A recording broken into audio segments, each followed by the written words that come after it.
Hello friends, welcome to Super Coaching IAS by text book. I am Sonpriya. दोस्तों, United Nations की security council जो है वो आजकल काफ़ी न्यूज़ में है, स्पेशली इंडिया की परमानेंट मेंबरशिप को लेकर के। आप यहाँ पे जयशंकर जी का एक स्टेटमेंट देख सकते हैं। India has a powerful case to be permanent member of United Nations Security Council. क्यों?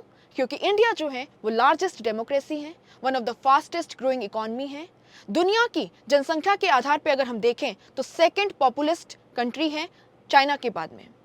एंड इंडिया जो है वो शुरू से यूनाइटेड नेशंस की सिक्योरिटी काउंसिल की पीस कीपिंग मिशंस में एक बड़ा कंट्रीब्यूशन देते आया है। और सबसे बड़ा, इंडिया जो है वो यूनाइटेड नेशंस के जो आइडियल्स हैं, एम्स हैं, ऑब्जेक्टिव्स हैं, उनको न केवल प्रीच करता है बल्कि हकीकत में प्रैक्टिस करता है यूनाइटेड नेशंस के सिक्योरिटी काउंसिल के कुछ मेंबर्स से तो ज़्यादा ही। और ये यूनाइटेड नेशंस की सिक्योरिटी काउंसिल की जो परमानेंट सीट है ये क्यों मैटर करती है? इसलिए क्योंकि परमानेंट मेंबर्स के पास होता है वीटो पावर। वीटो पावर यानी अगर यूनाइटेड नेशन सिक्योरिटी काउंसिल के सामने कोई मुद्दा रखा गया है और उस पे कोई भी परमानेंट मेंबर अपनी सहमति देने से मना कर देता है तो वो मुद्दा वहीं रुक जाता है, उसे पास नहीं किया जा सकता। अब बात कुछ ऐसी है, चाइना जो है वो यूनाइटेड नेशंस के सिक्योरिटी काउंसिल का परमानेंट मेंबर है एंड इंडिया जो है उसके इंटरेस्ट के खिलाफ यहाँ पे वोट करता आया है। चाहे फिर वो मसूद अजहर पाकिस्तानी टेररिस्ट जो है उसको ग्लोबल टेररिस्ट डिक्लेयर करने की बात हो गई या उसके भाई अब्दुल रऊफ अजहर को ग्लोबल टेररिस्ट डिक्लेयर करने की बात हो गई। जब ये सब बातें चल रही होती हैं तो एक चीज और है जो हमेशा डिस्कशन में आती है कि क्या नेहरू ने कोल्ड वॉर के टाइम पे उनको 2 बार परमानेंट सीट ऑफर किए जाने के बावजूद यूनाइटेड नेशन सिक्योरिटी काउंसिल की परमानेंट सीट के ऑफर को एक्सेप्ट करने से मना कर दिया था? दूसरा, क्या इंडिया ने प्लेटर में सजा के चाइना को 1950 में यूनाइटेड नेशंस की सिक्योरिटी काउंसिल की परमानेंट सीट भेंट कर दी थी? Did Nehru give India's permanent seat at UNSC to China in 1950? Very important. हम देखेंगे इसको कि पूरा हिस्टोरिकल बैकग्राउंड क्या है इसका, लेकिन उससे पहले आपके लिए बहुत इंपॉर्टेंट इंफॉर्मेशन। सुपर कोचिंग जो है उसके ऊपर स्पेशल ऑफर चल रहा है और हमारे सुपर कोचिंग के कोर्स में हम आपको करवा रहे हैं प्रीलिम्स और मेंस की comprehensive preparation UPSC civil services के लिए, जहां पे आपको video courses, mock test, study notes, daily live classes सब कुछ मिल रहा है एक बहुत ही नॉमिनल कॉस्ट पे। और आपका कॉस्ट है 35,999 एंड 16 और 17 सितंबर को हमारे डबल धमाका सेल में आपको मिल रहा है 30% ऑफ इस प्राइस के ऊपर एंड एक्स्ट्रा 20% ऑफ अगर आप मेरा कूपन कोड यूज करते हैं सोन प्रिया, दैट इज माय नेम, और आपको ये कोर्स हो जाएगा 12 मंथ्स की कंप्लीट फीस है 20,159 यानी केवल 20,000 में पूरी साल के लिए यूपीएससी का कोर्स। अभी जाकर के टेक्स्ट बुक की ऐप पे सब्सक्राइब कर लीजिए। दोस्तों, हिस्ट्री देखते हैं। यूनाइटेड नेशंस की सिक्योरिटी काउंसिल जो है ये 1945 में बनी जब सेकेंड वर्ल्ड वॉर खत्म हुआ। इसके अंदर 5 परमानेंट मेंबर्स हैं एंड 10 जो है वो नॉन परमानेंट मेंबर्स हैं।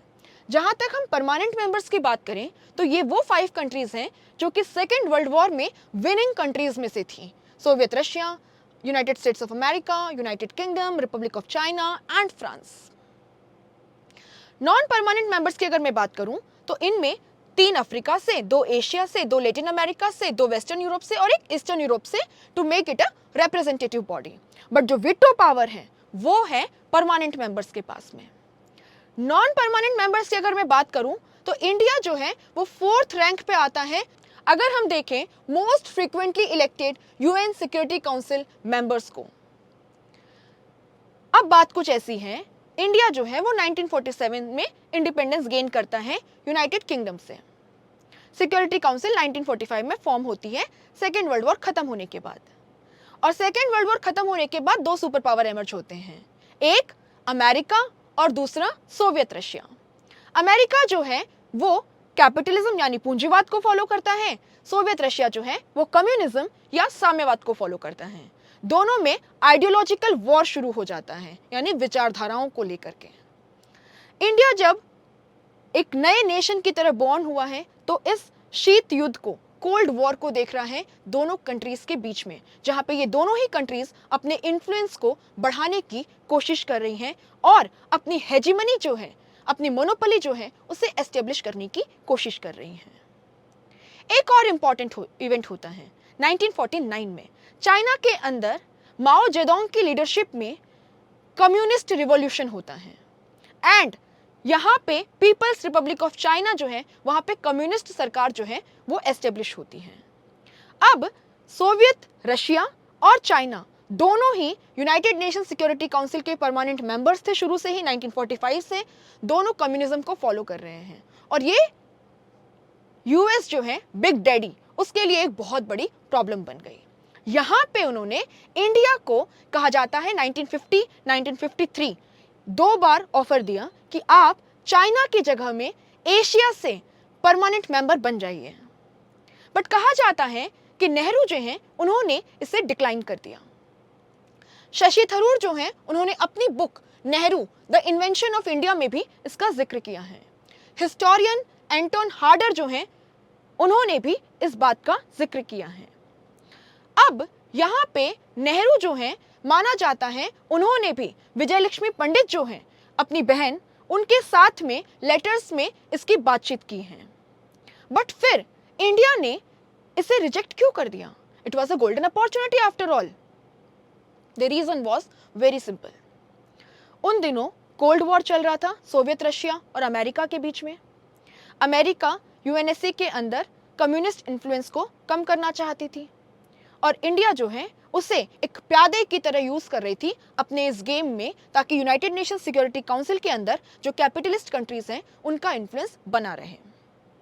दूसरा, नेहरू को डर था कि हम कहीं इस जियोपॉलिटिक्स के अंदर उलझ के न रह जाएं। हम अभी अभी इंडिपेंडेंट हुए थे, हमारे सामने बहुत सारी डेवलपमेंटल प्रॉब्लम्स थी।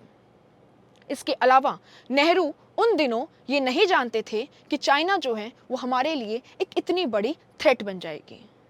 उनको लगता था कि एशिया के अंदर अगर स्टेबिलिटी चाहिए तो इंडिया और चाइना के बीच रिलेशंस अच्छे होने चाहिए। ये बात एस जयशंकर जो अभी हमारे एक्सटर्नल अफेयर्स मिनिस्टर हैं उन्होंने भी दोहराई है कि अगर हमें एशियन सेंचुरी चाहिए तो इंडिया और चाइना को साथ में आना होगा। इसके अलावा सोवियत रशिया ने उस टाइम पे डिक्लेयर किया था कि अगर चाइना को यूनाइटेड नेशंस के सिक्योरिटी काउंसिल से बाहर किया जाएगा तो सोवियत रशिया भी यूएनएससी को छोड़ देगा।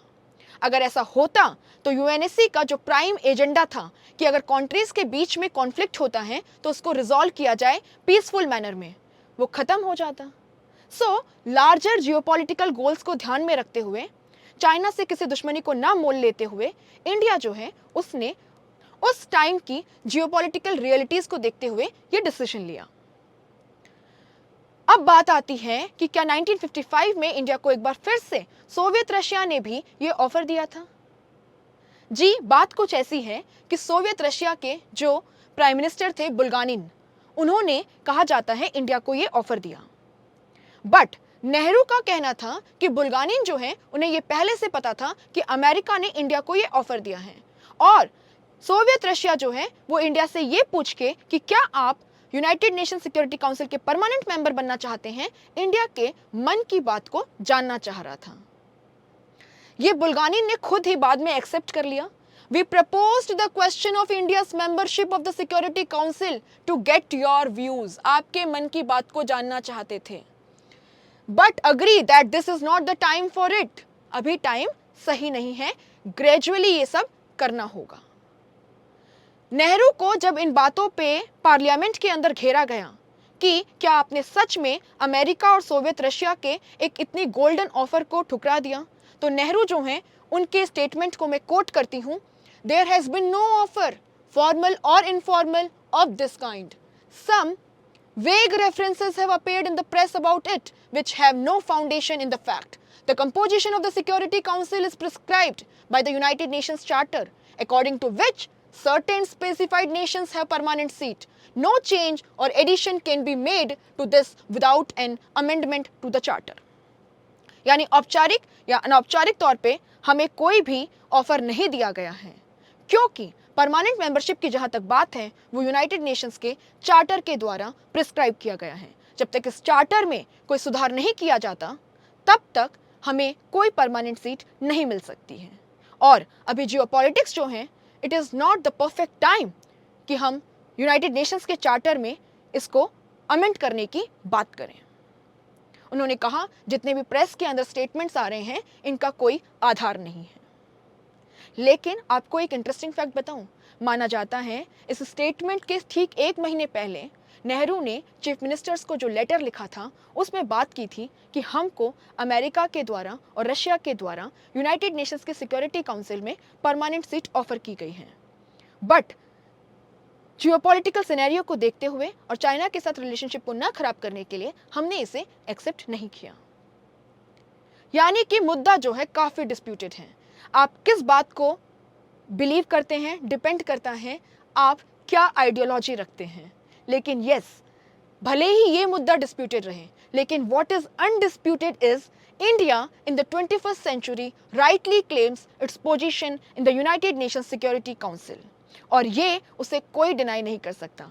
अगर United Nation Security Council 21st century की रियलिटी के अकॉर्डिंग खुद को चेंज नहीं करता तो उसका जो अस्तित्व है वो खत्म हो जाएगा।